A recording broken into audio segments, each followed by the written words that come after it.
you want a gold doubloon for your effort? You can put it in the treasure box. No, because you don't get it for effort. You get it for success of something incredibly fucking easy. Jake and the Neverland Pirates. Wow! We crossed the bridge. Have you noticed? And we found 4 gold doubloons that are going to pop out of this fucking bush like magic. So here's my thing. I know that Peter Pan is extraordinarily problematic. There's a sequel that's far less problematic. Okay. I will take my problematic fucking racist Peter Pan over Jake and the Neverland Pirates. I will say the one actual problem. Like, okay, so Jake and the Neverland Pirates, as much as I don't like it still, I don't hate it with the same venom that I used to. I just think it's a little stupid. And the one problem I have is the further on that show goes, the more they lean into Jake is the chosen one. And I'm like, fuck you. What about Izzy? Izzy has like the fucking magic fairy dust. Izzy is awesome. Izzy's job is just to give exposition. Sarah noticed that. Oh yeah, no, she is. That's what she's there for. To be fair, all of them are there for exposition, with the exception of maybe Captain Hook. Captain Hook's the best part of that show. Yes. No. Red Rose, I think. I don't think we've gotten Red Rose yet. Red Jessica. Red Jessica is the best part of that show. She's my favorite, with the exception of just maybe, Mama Hook. We haven't gotten there yet. Oh, it's good. You just wait for Mama Hook. She comes in season 2, voiced by none other than Sharon Osbourne. Okay, that's pretty cool. It's good. I can get aboard with that. It's good. My favorite part about that show is looking through who does the voices and going, holy shit, how did you get this person for this shitty ass show? Because Disney has a shit ton of money and voice acting is the easiest. That's not true. Excuse me. Voice acting can be a very quick, lucrative paycheck. Sure. That's what I'm assuming the answer is, right? And especially like for Mark Hamill, who came in for a couple episodes, like, you're a voice actor anyway. You probably have a home studio. Like, all right, I'm just gonna pop over here and record this. And Mark Hamill just loves working. Sure. Like, listen to Mark Hamill talk. Mark Hamill will do damn near anything. And he just does his Joker voice. Yes. He's just doing his Joker voice. So it's not like he had to come up with something new. Which, by the way, he has 2 voices. He has Luke Skywalker and he has the Joker.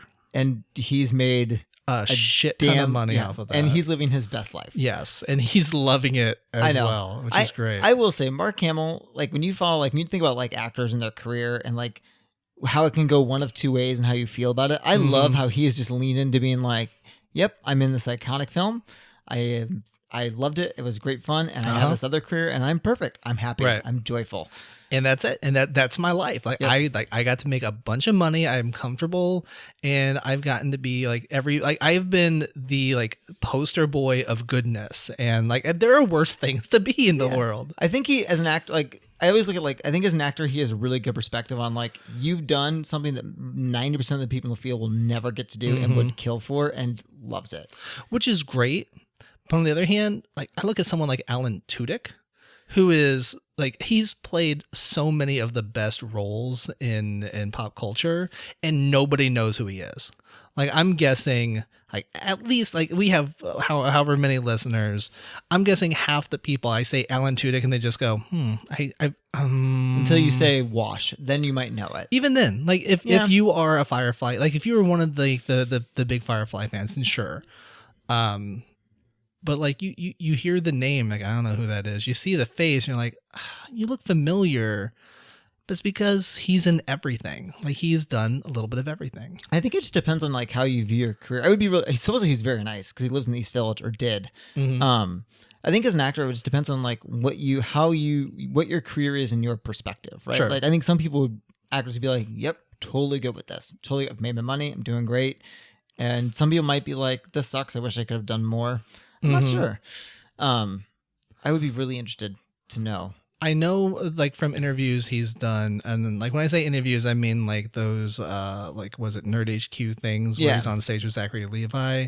That I guess he and, Nathan Fillion, like, they just have a running joke. It's like, yeah, we're the perfect kind of famous. We're just enough people know who we are that we continue to work consistently, and like, but we're not perpetually recognized. Like, we get to come in early and play Halo before everybody else, but we also are asked to leave because Justin Bieber or somebody is coming in. Listen, I think it's you either be that or you be like in the 1% of those that just get Chris Pratt, right? I feel like you either want to be that or them, like somewhere in that realm. Real talk though. But How much longer does Chris Pratt have? I think he's got a while because he was smart about his career and transformed himself into an action star, but he can still be really funny. So I think he can transition to film genres. I think he's only got a few more years in him. You think post Marvel is done? Yeah, kind of. And Maybe. even that, I'm not even sure.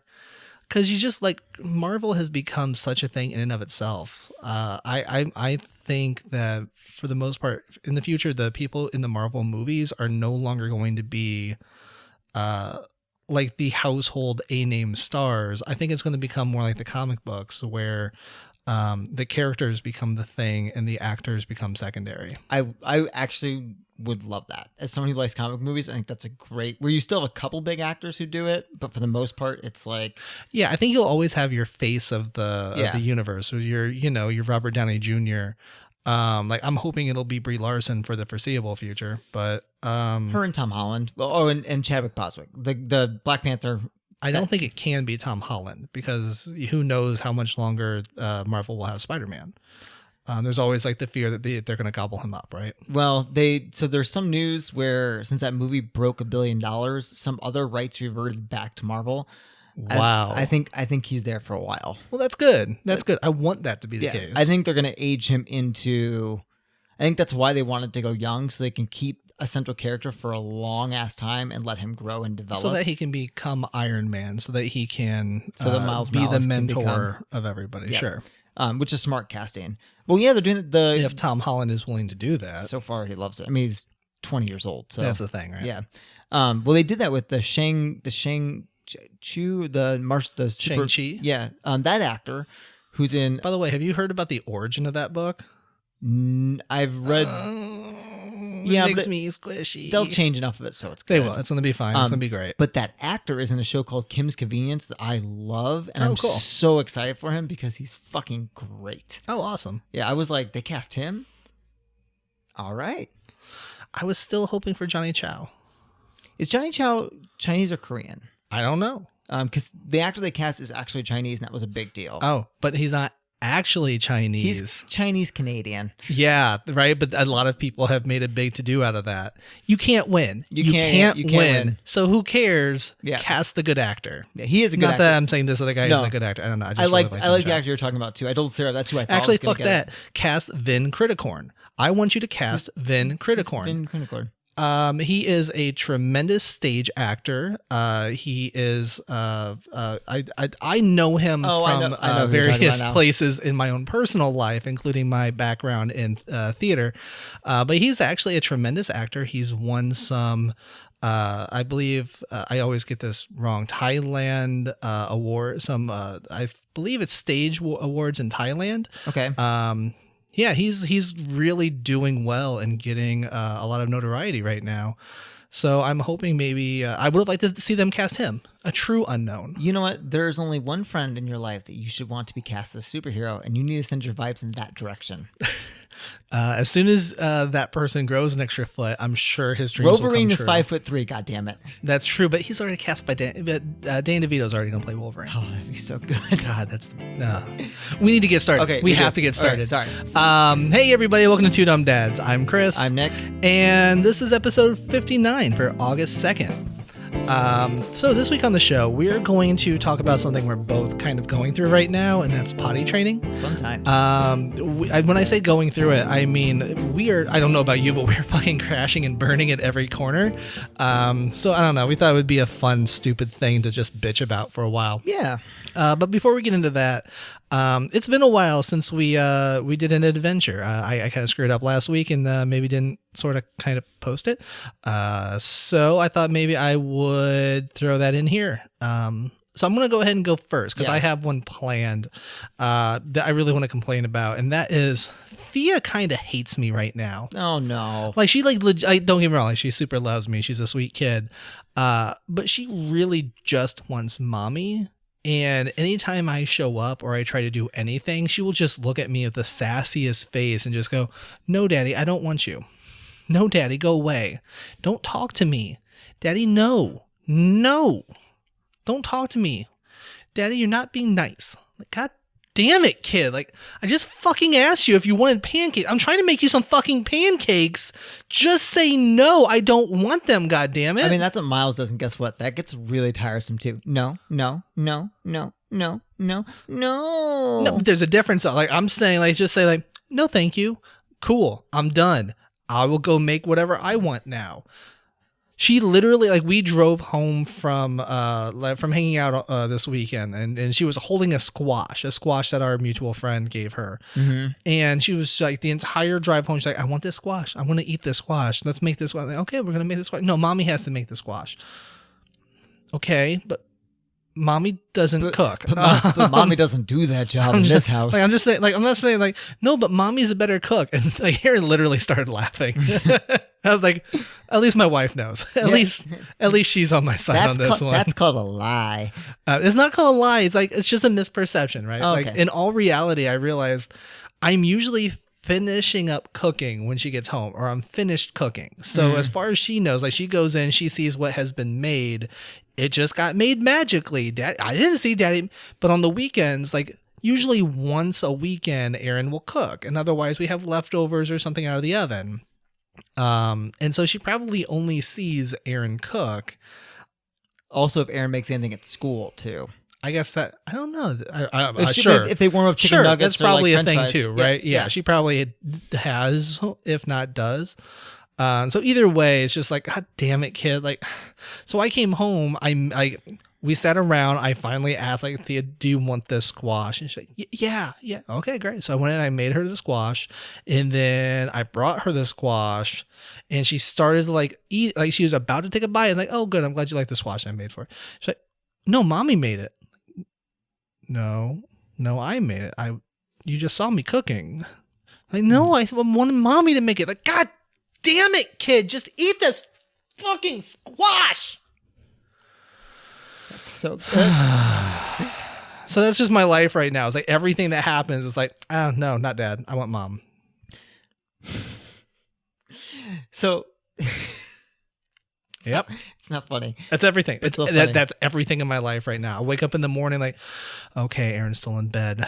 I'll let Aaron sleep and I'll get the. I don't want you. Like, fuck you. Fine. Just lay there, cold and shivering, without realizing apparently that you can roll out of this bed if you want to. I don't give a shit. But I'm not. Fuck. Oh, I mean, Miles did that to me. You know what I did? I, in fact, left him in his bed and went downstairs and made the shit I needed to make. Well, yeah, but I don't have it downstairs. I don't get me wrong. I did leave her in the bed and just walked out into the living room. And like 30 seconds later, I hear, Daddy. Yeah, that's right, kid. You realize this gets worse as they get older, right? Yes, because then they know. Oh, she probably already knows. So it's funny that you mentioned this because, I mean, Miles has gone back and forth between the parents. Like it's back to mom now.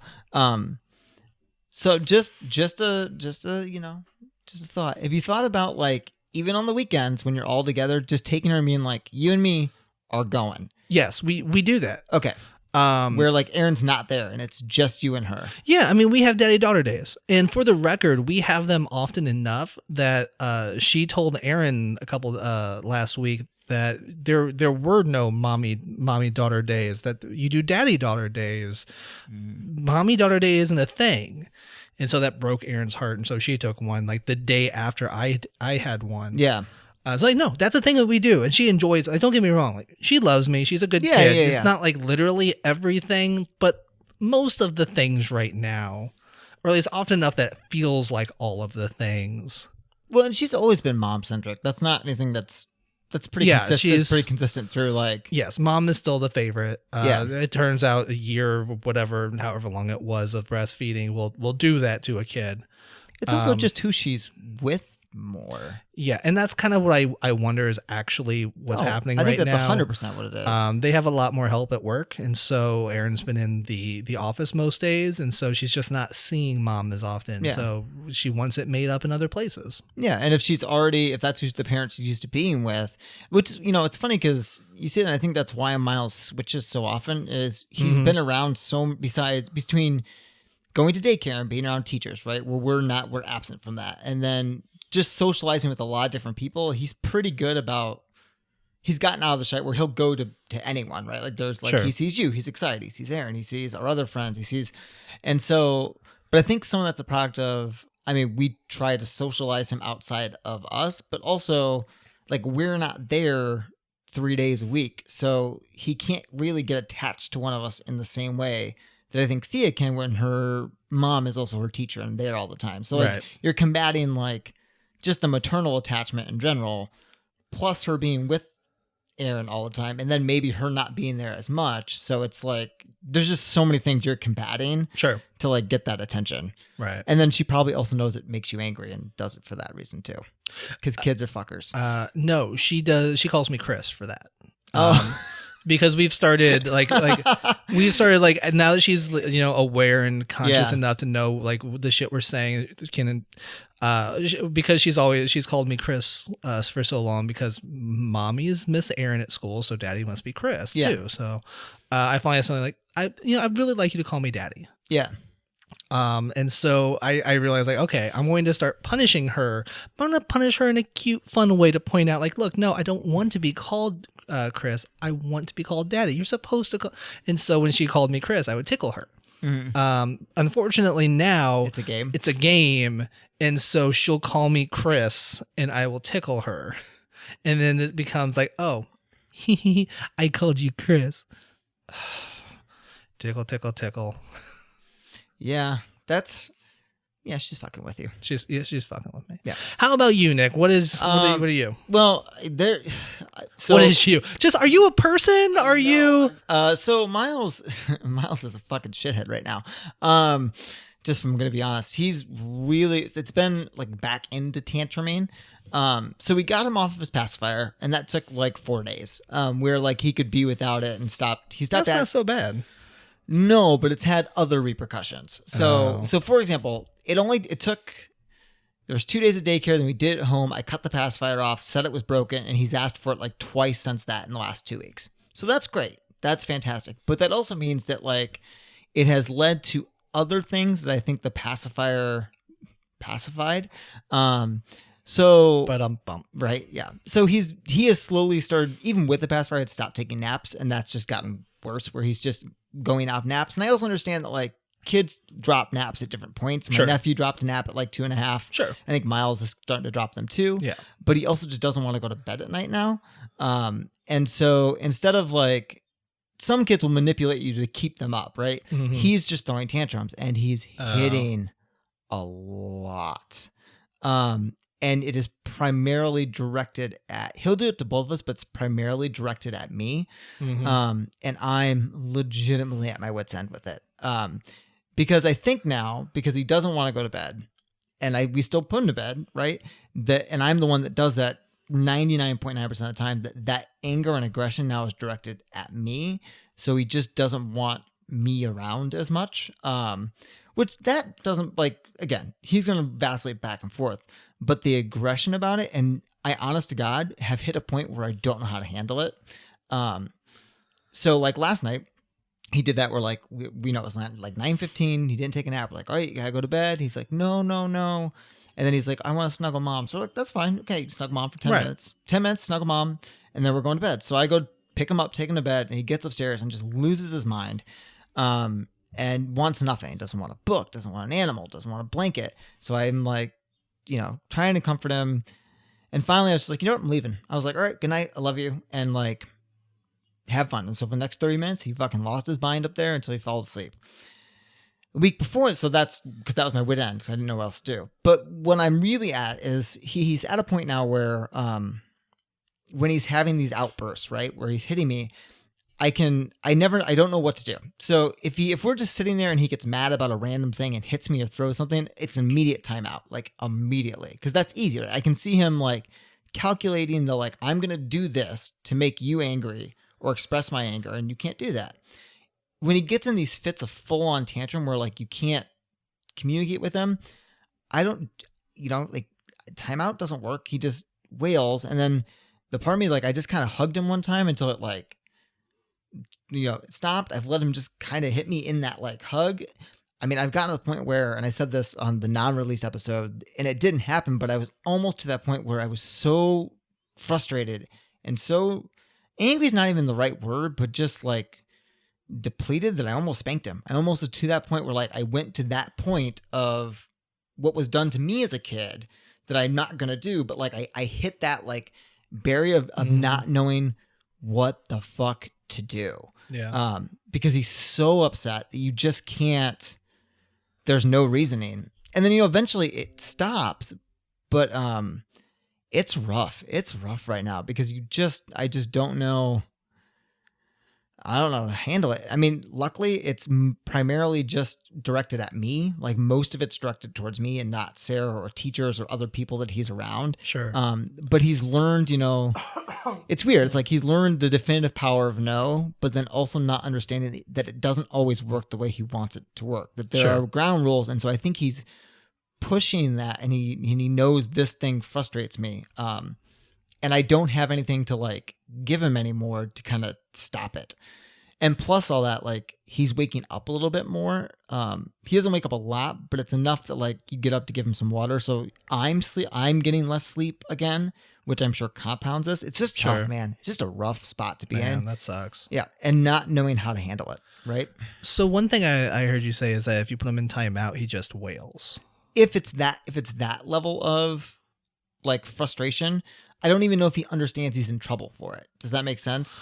Are you talking about for hitting? Yeah. When he's like just lost his mind and it's not just like, I'm angry, I'm going to hit you. Yeah. Like where you can be like, don't hit and put him in timeout. This is like a full on like body tantrum, like throw things, just trying to hit. Like, it's just, I wish I could describe what is happening, but it's hard to. No, I get it. Yeah. So I'm going to ask the question that you're not going to like. That's fine. Do you think any of this could come from the fact that so much of what you watch with entertainment is you solve the problems by hitting? Maybe. I don't know. It could be. Have you considered backing off of that to see if it changes anything? We really haven't been watching it lately because he's moved on to like Jake Neverland Pirates or Curious George or things like that. It's so even within that change, it's been the same, right? So I don't know. Like I said, it's really possible. It could also just be what he does to act out. It could be a combination of those two things. Sure. I don't know. You know what I mean? I don't worry about it too much. Like I don't worry about it in the long term because like I think about like my mom talks about my brother and he grew out of it. He used to like pull drawers out and throw shit like, beyond what Miles does. And even like my niece, I talk to them and they're like, oh, I mean, not that this isn't bad, but like, here's an example of how it could be worse. Yeah. So part of me understands like it can also just be a phase he's going through. So it's less long-term worry and just more like in the thick of it, stretching me and my patience as a parent. Oh yeah. Like as far as the tantrum is concerned, like, fuck it. That's like shit. Thea does that too. Yeah. Like she will, like if we tell her no to one thing or the other and mom's putting away laundry at the time, then she'll go over and she'll throw all the laundry. And it's like, all right, you're in timeout. You're going to sit there until you are willing to go and put all of that laundry back away. Yeah. And like, we'll sit there for 40 minutes sometimes. It's like, all right, well, mom and I are just going to go watch TV. You can sit here and then she'll finally go and do it and she'll apologize and then it's all over. But, and so like that idea of the tantrum doesn't concern me. It's the hitting, right? Like that's the thing. And I mean, sure, I guess boys hit. I don't have a boy. I don't actually know. I don't know if I ever hit. I don't think I was a hitter. I don't know if I was a hitter. I don't think I was a hitter. I don't was either, but it's funny you mentioned like maybe it's a boy thing, but even like how he plays with other boys is just different. And like I talked to my brother about this too, because he has one, and that's kind of what he was said. He's like, yeah, that's kind of just little boys are just, they do things differently. And I hate to be the person who's like gender stereotypes say so this, the thing I would, so you said Caitlin also kind of did this? Caitlin didn't hit. She bit. She was a biter. So she just threw massive tantrums, like massive, like, I don't know. Like I don't want to be that guy who's like, well, it's all in the entertainment, but studies show that some of it's in the entertainment, and so Yeah. I'm curious if like, because obviously I know a lot of what you do is modeled after what your family has done in Yeah. this set, and so I'm curious if I'm just going to jump off and assume that your brother definitely showed all of the superheroes from like 3 weeks or so in. I don't know. I don't actually know how he did that. I know with the movie stuff, he did a lot of research on when to introduce them. So I'm not sure. I mean, I know Daniel watched pretty like Caillou and the same stuff, but like they watched a lot of the kids programming too. I don't know. Like I said, it very well could be, and maybe Sure. that's why he interacts with boys that way. I mean, because that's the thing, right? It could be a gender thing. It could Yeah. be something deep in our roots of blah blah blah. It could be that like we just show boys more violent things because it's a boy. I want to watch the boy stuff with my boy. And Yeah, I mean, listen, if I had a girl, I'd be watching the same shit with her. I mean, I'm trying to, but she won't fucking watch it with me. But maybe that's true. Maybe there's a reason Miles gets into it, and maybe it's a combination of all of these things together. Right.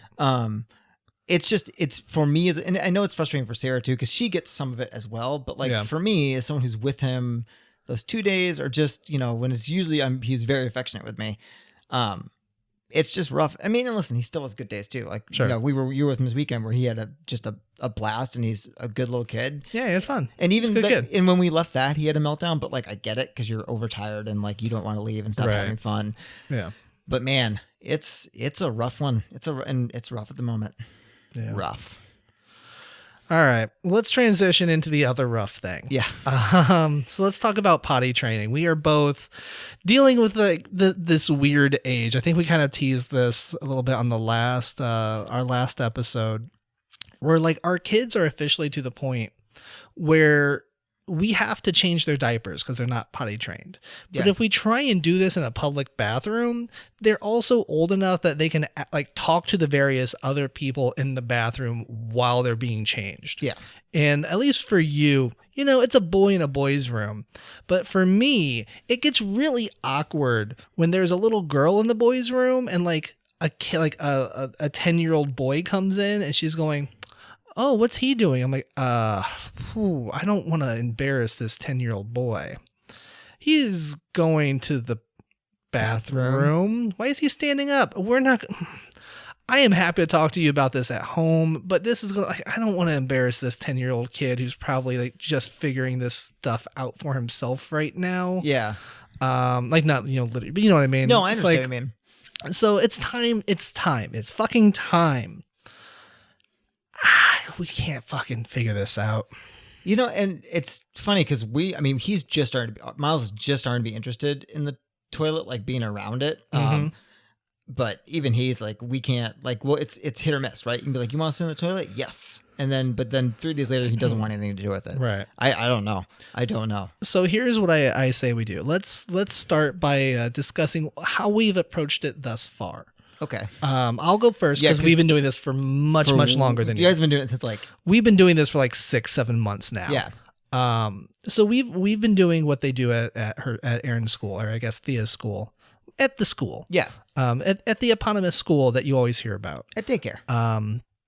And so I guess there what they kind of do is they basically use a positive reinforcement model where they're like, okay, once you get to a certain age and like you're able to understand what we're doing, we will encourage you to use the potty. And if you use the potty, then you get a potty geeky, which is because the family is Indian, geeky means candy. Okay. So you get like a single M&M basically. Yeah. So use the potty, get an M&M.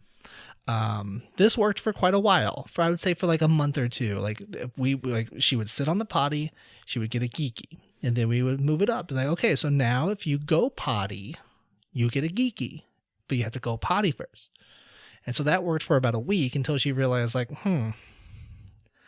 I'm getting screwed here. I used to get a geeky just for sitting. And now if I don't actually, like, if you fuck up and I went in my diaper 5 minutes ago, I get screwed. No, this is this is a bad deal.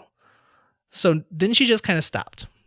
Not like entirely stopped, but largely stopped. Yeah. Like she would still, like we would have her use the potty before she took a bath so she didn't pee in the water. And so like we're at least trying to get that instilled in her. It's like, look, you don't pee in the bath, kid. Why? It makes it warmer. It does make it warmer. Flawed logic. True. But so for a while there, she was just like largely stopped. And so what we've been trying, like, then I think some of the other kids at school started being potty trained, and or at least we're making more progress than her. Oh yeah, I had a story about that, but continue. And so we're like, oh, okay, so you've seen the other kids' underwear. Oh, don't you want to wear? Oh, you want to wear that character's under? We can find you that character's underwear. We'll get you like 18 packs of that character's underwear. You want? Oh yeah. So we started sending her to school, and I don't. So here's the thing. What I suspect is happening is that because you get a little overwhelmed when you have like 30 kids who are potty training at the same time. I think it's more like 8 kids who are potty training at the same time. It's still a lot. And so you miss a turn, right? Like you're supposed to take them in every like 30 minutes or something. 30 minutes or an hour or something like that. Point is like, and then you just like, okay, well, we forgot, like we were finally getting to teach. And so we were teaching the lesson, and then it went a little long. And so then Thea wet herself. And so we got to the point where like, okay, like every day she's coming home with 1 or 2 changes of clothes. Like she's just not making any progress. We're going to walk it back, and we're going to put her in diapers again, and we're going to encourage her again to use the potty, but we're not going to put her in underwear. Cause like, I don't have the time to do that much laundry. I just don't. Yeah. Understandable. And so that's kind of where we've been as like, we've taken a step back. We're still rewarding her only with an M&M when she goes potty, but she gets 2 if she goes potty with a dry diaper. Then she gets 2 if she goes poo-poo on the potty, which she's never does. She almost never does. She hates pooping on the potty. From our friends whose son is now pretty much potty trained, that was super hard. Yeah, because when it's happening, but like you gotta push, and then you have to balance, and there's a whole thing with it. And Thea doesn't willing to use like the potty topper anymore. She wants to actually sit on the toilet holding herself. And also there's the whole like dynamics of pooping where you're not actually in the best position to poop when you're sitting on a toilet. Yeah. So that makes sense. I think that pooping is hard. Sure. That's a hard one. Sure. It's easier one to say you have to do it though. I mean, yes, because you can like, oh, you're pooping right now. I'm Let's go. dropping your ass on the toilet. Yep. Yeah, we haven't done that, although we should. It's also awkward though, because our kid will yell at us like, no, don't look at me. Don't look at me. It's like, oh, you're pooping. Yeah, you're only like that when you're pooping. That's exactly when you'd be like, sorry. Well, we're doing it anyway. Yeah, which I know that's easy to say and harder to do. Yeah. Well, how about you? I know you're just largely starting this process. Yeah, we are. So I've gone about this a couple ways. So here's one of the things I'm learning about me as a parent, and this is not a good thing, but I will fully admit it. I go by the seat of my pants too much sometimes, where I'm just kind of like, meh. This seems like a good idea today. Yeah. Fuck it. Yeah. Which, listen, I think a lot of parents do that because I'm not like a big read literature person, though I do more of it than I probably would have in the past. But so with the potty training, I've pretty much just gone with the example. My mom said, I talked to my mom, and she's like, do what you want. My suggestion is I would wait until he shows interest, number 1, and number 2, starts to feel uncomfortable when he goes to the bathroom.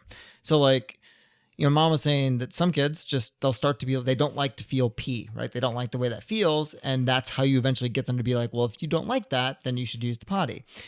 So he's definitely not there yet. He could give a fuck less. But he does sometimes interest in the potty. So we just try to encourage it. Like, oh yeah, great job. Like, we got that potty from you, and that night we took it home. We let him run naked, and he was like running and sitting on it and getting back up and running back and sitting on it. So that's kind of where we're at. It's frustrating because he's not interested in it anymore. And so I don't know how long. I also have read that boys are notoriously harder to get potty trained than girls, that they potty train later, which it's hard to tell from daycare because they're all he's the only girls, boy. right? But like our other friends who have a boy was 3. My mom said almost all of her boys were 3. Everything I've read online and reading about it says boys are just, it's especially if they're not with a sibling, it is older. Sure. So I guess taking interest in the potty is a win, but I just don't know what the next step is, right? I don't know if the next step is to do what you're supposed to do, which a little girl at daycare has a potty watch that buzzes every hour. We have purchased one, and it should be arriving any second. Yep, it's awesome. So I don't know if we do that, right? And we just basically start going, okay, so every single hour we're going to put you on the potty and we're going to sit on it. And if you go, you go. If you don't, you don't. And if you do, we'll just praise you because he doesn't like treats. We're getting there, more so treats. But so I don't really know the process to do, but I will say what I worry about, which is what I think you're experiencing, which I guess is the whole argument for why you take a weekend and do this, is the backsliding, right? Because it's like training a puppy. If you're not consistent with it and everyone around you isn't consistent with it, then you're fucked. And so in some regard, that's the hardest part. Right. Because of our special dynamic at daycare where our kids stay extra late, the person who does the extra watching of them, he refuses to change diapers. Yeah. So what that effectively means is he's not going to change a diaper. He's not going to take them to the bathroom. He's not going to do any of that stuff. And it's not like Erin can just leave session with her client to come like, oh, I'm sorry, I have to take 30 minutes to take 2 toddlers to the bathroom. I'll be right back while you're weeping. Like that's an hour and a half a day that we just like, there is no control over, like no ability for them to reinforce this. I'm sure if they were to the point where they say, I have to go pee, and he could walk them in and let them pee, that would work. It's the but you can't just like let a toddler into the bathroom Exactly. to go pee or else they drown. Yeah.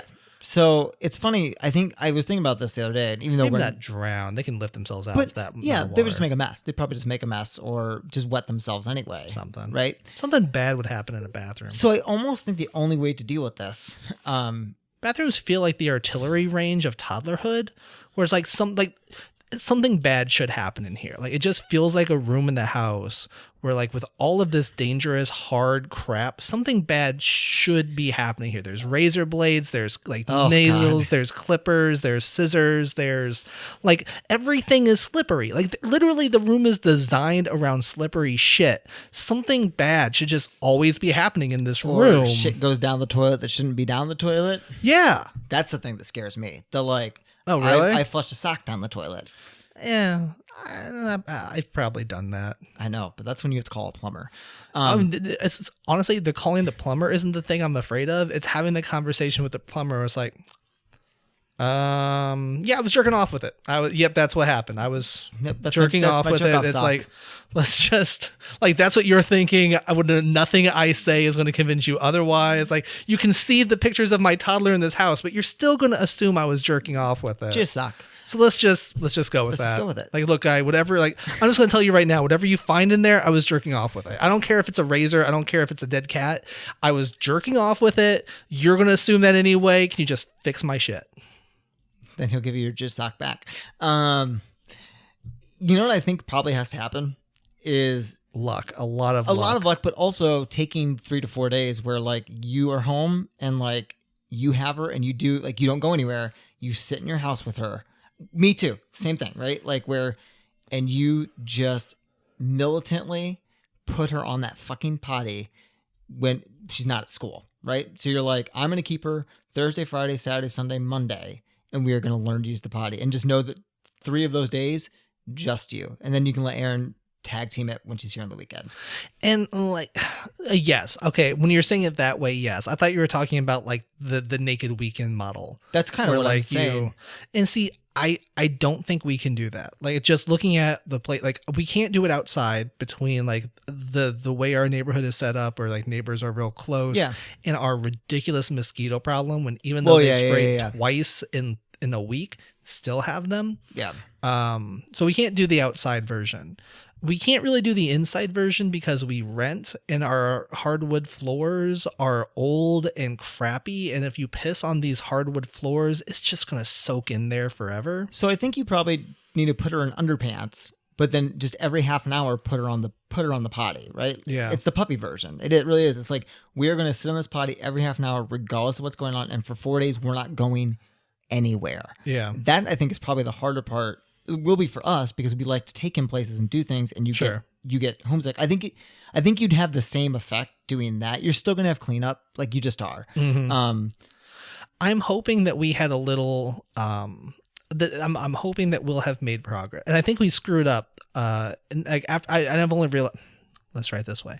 So I think we had an opportunity to have built on. This idea on Sunday. We went to the gym and we did the toddler drop off. Yeah. We talked about this a long time ago where we used to try and drop Thea off in the playroom at the gym where like you get to play with the other kids and color and do all the fun stuff and like all the things she would have loved, but she just had the anxiety of being away from us. We finally did it again, figuring now that she's older, maybe she'll enjoy it. And she did. Yeah. Until she pooped. She hadn't pooped in a couple days, so she pooped, unfortunately, while she was in there, and apparently like she just went into the corner and started sobbing. And what we finally realized is like, oh yeah, no, you probably finally realize like I've pooped and there is nobody here who's going to fix this for me. Like there's nobody who's going to change me. I am stuck like this. So I think the thing we should have done after we realized that was say, you're right. So that is what happens. So that's why we really need to use the potty. So let's be really diligent about using the potty now and like really trying to reinforce that. Instead, we just like, yeah, that's what happens. Next time you can ask them to use the potty or, you know, just have them call us and we'll be here to take care of you. It's okay. And then we just fucking kept doing the shit we've been doing. You know, I mean, I think that's like what mom says when they realize it, right? And this is where like it's so funny I talk about my mom with this. Like I have to understand like, my mom's fucking hardcore with that shit. 'Cause she would have done the first thing you said. She would have been like, yep, it's uncomfortable, isn't it? Asked to use the potty. Now sit down. Yeah, which I'm like, because she's so kind and like chill about everything else. But like with that stuff, she's like, no, you've got to make, because think about it. That's a perfect, you said, it's perfect. You're like, yeah, now how do you handle this as opposed to being like, and we'll be there to help you on this one.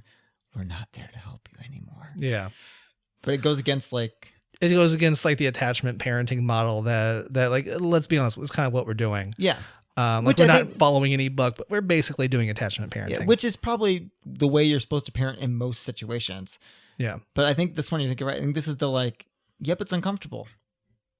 Sucks, don't it? Doesn't it? Stop shitting in your pants. Yep. Or let someone know and use the bathroom and it won't be uncomfortable anymore. Right.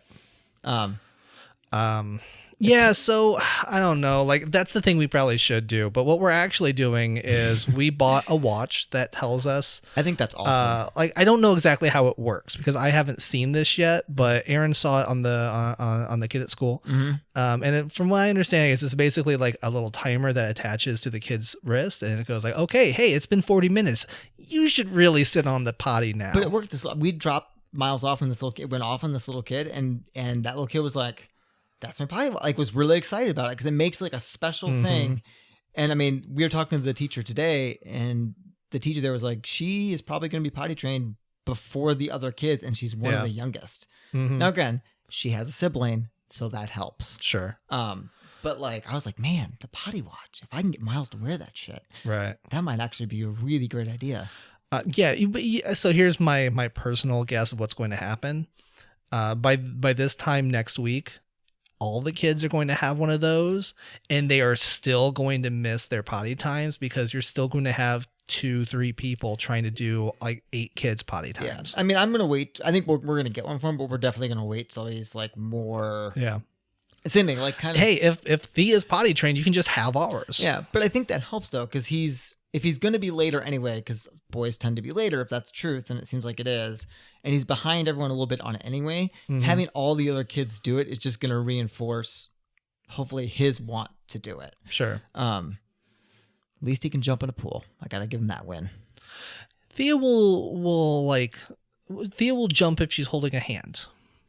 She's still not there yet. But she's at least now interested in the pool. She's having fun with the pool. So I think we're going to do swim lessons in September. We're doing tumbling now, I guess, technically. Yeah, that's when you should get her back. And she's starting to get, you can start the next step of other things she realizes that you can direct her.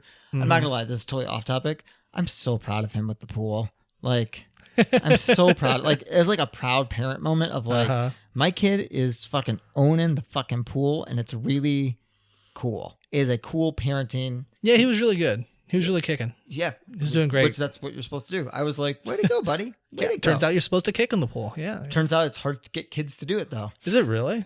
Yeah, because they don't get the like what you need, what kicking actually means. Like how to get yourself to propel forward is the first step of getting them to understand swimming, and then to just be comfortable. I guess that's true. Thea kicks, but she doesn't propel very well. Right. And so with him, like once he figured out he could lay flat and kick, and then he figured out he could get himself forward, that he could float, that the life jacket would let him float, and that he could kick himself around the pool. Yeah. That's the first cognitive, like, okay, this is how I move. Sure. Once you figure that out, the next step is getting them used to not having a flotation device and kicking. You do that with like kicking on the wall or kicking with a diving board. Yeah. But the fact that he understands, he's like, okay, so I'm floating, so I'm safe, and I can move myself. And then he started using his hands, so he's starting to get all the connections, which is a cool thing. That starts to eliminate the fear of the water, which is also dangerous but important. Right. So I was like, "Way to go, bud!" Awesome. Fuck Yeah. Yeah. All right. I think that's about it. Pee in your pants. So on that note, how about we move into recommendations? This is the part of the show where we recommend stuff that we've either done, seen, thought of. I don't know. We just recommend crap, and then we want you to go do it because we're special. Yeah, we are. So Nick, do you have anything for us today? I do. So I'm going to recommend, not to get too political, but I think these are really great. All right. On that note, I'm going to recommend the NPR is doing a interview with. Isn't this what you recommended last time? No, I thought you did. No. Oh. I have really loved just the interviews they do an interview with all the candidates on the trail, the Democratic candidates, and I find it really interesting to hear their ideas in more of a like one-on-one situation. I also just like audio for this kind of stuff because there's no cameras, so I think there's you approach that differently, and it could be a lie. I feel like it's more genuine, a little more issue based. It's also really easy to just listen on a commute or something if you don't have to have a video. Right. And I understand that like a lot of these people are never going to be the person that runs. They're never going to be the person that makes it out of this. They're all running. But they're going to be gone in a week. Yeah. But it's nice to hear ideas. I just like hearing different people's opinions on how you do certain things. I find it very interesting. And some of the candidates, I think that aren't the main candidates, have some really great things to offer. And just because I like politics, I find it really interesting. And I think NPR has done a good job at curating it. Sure. So that's fine. It's NPR's like Road to Politics or something like that with the candidates. It's good. You can just go to their podcast feed. It's on there. You can find it in the NPR Politics feed. So that's my recommendation. Cool. Yep.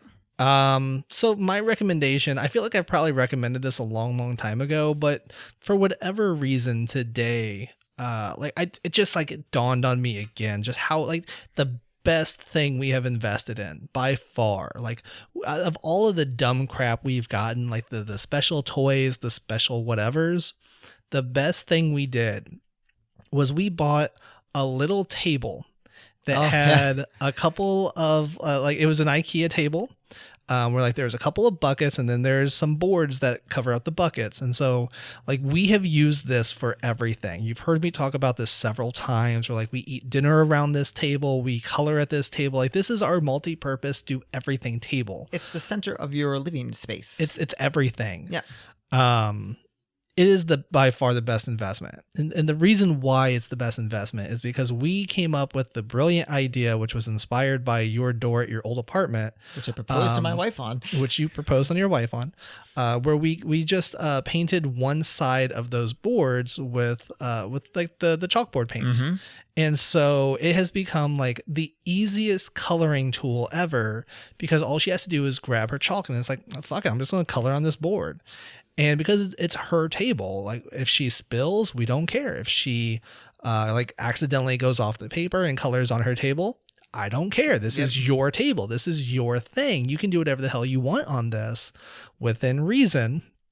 And it has been a godsend. Like she was never a high chair kid. And so we used this instead. And so she has eaten at this table for all of her meals that aren't in the living room because we're those people. So are we. Everybody, like, let's be honest. Everybody are those people. Yeah. Except for the people who are like staunchly opposed to it. And they're just pretentious. I know. I mean, listen, like they read books. I want to be the dinner table people when he's actually eating dinner with us and it's the same dinner. But then you have to have a dinner table that's not covered in crap. It does get cleaned off and then it just gets piled up again. But I think if we're using it, it stays clear. Our table over there has been cleaned for 2 days, like 2 whole days. Like I thought the day I cleaned it off, Aaron was going to come home like, oh, the table's clean. I'm going to put all my bags up here. And then it's over. But no, it's 2 full days. My wife never does that ever. She never puts all her stuff on the table ever. Our biggest problem is we put our mail there and then we forget to like sort through it and throw away the crap. Because Aaron's like, oh, everything's important. Like, no. We don't have to open this thing from an insurance company that we don't purchase from. We can throw that away. Not important. This thing from our university that we went to 18 years ago, guess what it's asking for? Money. Let's throw it away. That we don't have. We got our degrees, right? Yeah. We have the transcripts. Yeah. Okay. Then there's nothing they can send us that matters. I got my school to stop sending me stuff. Ugh, our high school still sends me crap. I got I them to don't stop know that how. too. I don't know how they know where I live. I have moved so many times. My parents have moved. There should be no way for them to know. I don't have the city I live in on there anymore. Like, I have the city I used to live in, I think. I think I've taken off all of the information that can define, like, explicit, unless maybe they've just, like, tracked it and, like, oh, we can tell because of something. I'm sure. At which point I feel like that's, like, they never liked me to begin with. They don't want my money. They don't. They Yes, know they do. they do Yes, want my they money. do. They Yes, do. They they want do. everybody's money. The point is, they don't actually want to know anything about me. The last time I contacted them was when one of their former students was like stalking everybody who went there for some kind of a scam. I was like, hey, you guys know this guy is doing a scam by contacting all of your alumni? And they go, oh, we don't care. Like, yeah, we can say that he is a former student, but we don't have anything to do with it. I'm like, well, maybe you should at least tell everybody with that email or with that mailing list you have that this is happening. I didn't even know that happened. Yeah, I think it was when we were in college. Somebody Wow. contacted me. I guess it was after college because Facebook was open. Yeah. But yeah, somebody contacted me on Facebook. I was like, oh yeah, hey, I'm so and so. I went to guys. Oh great, you went to this school. Oh great. Oh yeah, well, I'm doing this this company of some sort of a pyramid scheme. And I was like, no, I don't. I'm good. Don't contact. No, idiot. I'm good. I think he might. Oh, I should totally put him on blast. I'm not going to because I think it might have been his real name. I actually do remember his name too. I wonder if I still have him on my Facebook or if I like actually got rid of him in one of my purges. Anyway, this is a really long a way of saying get a table and make it your own. Lovely. You can find me at Chris Moss again on Twitter, and I'm going to stop giving Twitch because I haven't done anything on Twitch in a really long time. Oh yeah. So I don't know. I'm just going to be like, hey, you can find us at 2_dumb_dads on Twitter as well. Yes, you can. You can also find me at @NWestmeyer on Twitter and at @NWestmeyer on Instagram. And you can find us on Instagram, though it's mostly baked goods, at 2dumbdads on the gram. You can also find us at our website, 2dumbdads.com. And if you contact us, feel free to contact us at emails at the number 2dumbdads.com. Tom from Illinois. Or anybody. We love all of you. We love emails. You know what? I'm going to go out there and say the dumber the email, the better. Like if you have like a ridiculous question you want us to answer, that's our wheelhouse. Like we would love to go over dumb what ifs or would you rathers, like any of the fun stuff. I would love to dive in for. So, send us those at emails at the number 2dumbdads.com. And until next time, be well.